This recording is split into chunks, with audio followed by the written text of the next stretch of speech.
Eu agora convido o doutor José Emiliano Paes Landim Neto, que é representante da JET Edu.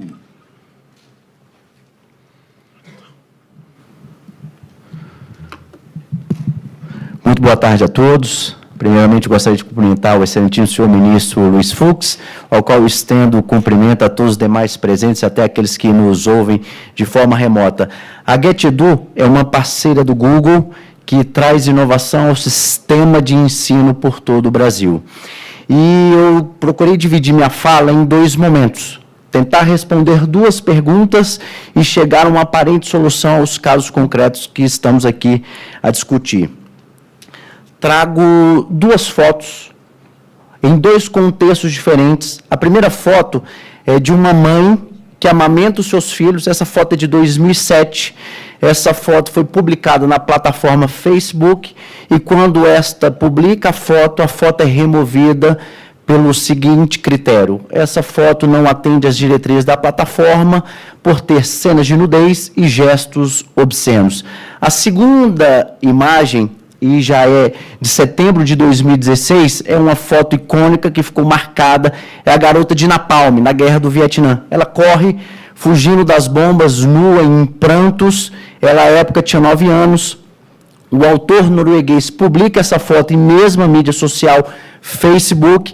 A foto é retirada por também violar as suas diretrizes, nudez e gestos obscenos, mas pelo clamor público, essa foto é restabelecida e essa foto continua no ar, porque teve um contexto histórico por trás desses acontecimentos.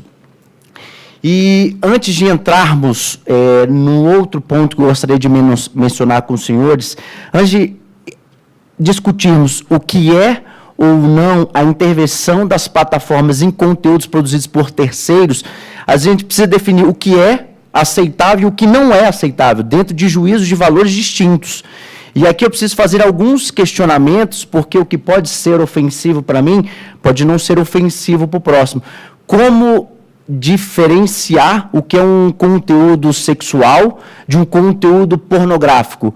Como diferenciar uma imagem que tem um nu artístico, um nu histórico, um nu obsceno ou um nu educacional? Como tratar as questões que versam sobre imagens e vídeos de violência que trazem no seu cunho a violência como o centro da discussão? Seria algo que poderia incitar ainda mais as pessoas a fazerem o mesmo? Ou, na verdade, seria um desestímulo para não sofrer as sanções cíveis ou penais diante daquilo que se divulgou? E aí, quando trouxe a fala do CEO, Mark Zuckerberg, e poderia ser qualquer outra plataforma, isso apenas para contextualizar, 2007 e 2016, e essa fala que é de 2017, ele é muito categórico quando ele fala: precisamos estabelecer critérios e padrões comunitários para saber o que devemos ou não fornecer aos nossos usuários. Mas, diante de todos os problemas enfrentados, nós não temos mecanismos suficientes aptos a conduzir todos esses problemas. Isso de 2016. Imagina hoje em 2023 e as outras violações que iremos enfrentar nos próximos anos. Por isso a gente tem que ter em mente uma tríade: direito de quem direito de quem fala, liberdade de expressão, direito de quem lê, ouve, sente, suposta vítima, e o próprio direito coletivo, que somos nós em sociedade. E com isso, eu trouxe aqui um recorte: remoção de conteúdo e filtro do conteúdo. Remoção, seguindo o espelho lá do artigo 21 do Marco Civil da Internet. Podemos ampliar as exceções diante o fenômeno que hoje estamos a viver, mas não sendo a regra a censura, mas no caso concreto avaliar o que deve ser ou não removido, porque as plataformas, quando elas são construídas, elas centram no usuário. Os usuários é quem consomem e quem produzem os conteúdos. Então, a gente pode pensar no filtro by design, na moderação by design. Ou seja, o usuário define aquilo que quer ver, ouvir e sentir. Ele escolhe determinados conteúdos. Até porque nós, usuários, colocamos as nossas preferências, as nossas configurações, temos as nossas pegadas digitais, temos todo o nosso histórico do que a gente começa a viver em toda a plataforma. Então, a plataforma nos coloca os conteúdos que nos foram, por nós, selecionados e buscados a ter em nossa base, o nosso dashboard. Eu trago um dado do YouTube, outra plataforma, em que foi trazido da Mozilla Foundation, um dado de 2021, 71%, nesse caso de conteúdos extremistas, foram recomendados pelos algoritmos da plataforma.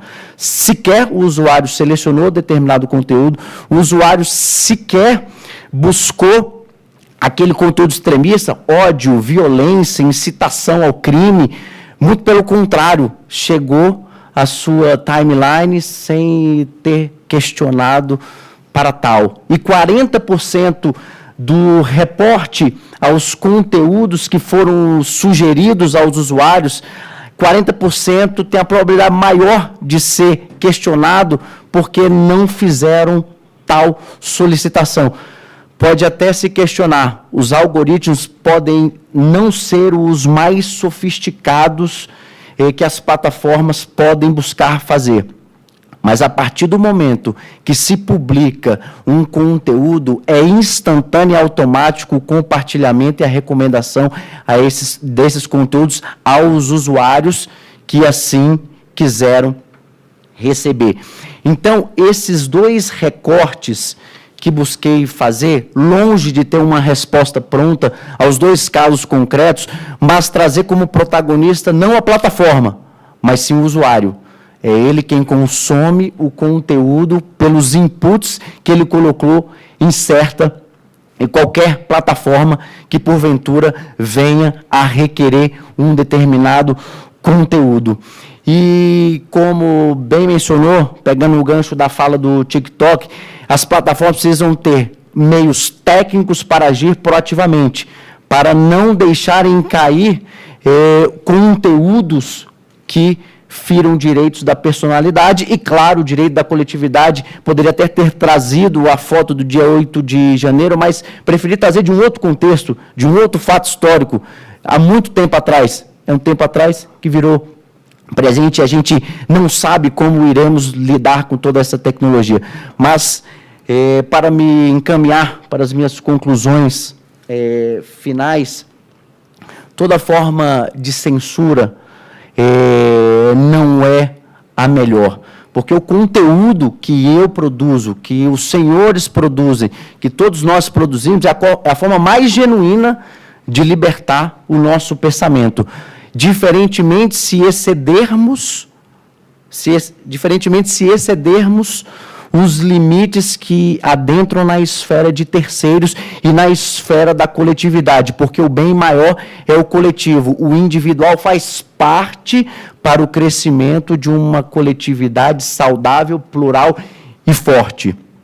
E toda forma de censura deve ser sempre a exceção e jamais a regra. Então, foi uma forma que eu encontrei de trazer para o debate o filtro da entrada do usuário na plataforma até a sua saída. Ao invés de ter o shutdown de um conteúdo, publicou, removeu, não. Por que não delegar essa oportunidade para quem utiliza a plataforma, que é o usuário? Ele define se no momento de entrada ou até mesmo quando no transcurso da jornada em uma determinada plataforma, ele escolhe aquilo que quer ou não ouvir, sentir e ler. Então, eram essas as minhas contribuições na tarde de hoje. Agradeço a oportunidade e cumprimento mais uma vez Vossas Excelências e todos aqui presentes. Espero que tenhamos excelentes debates no período da tarde. Obrigado.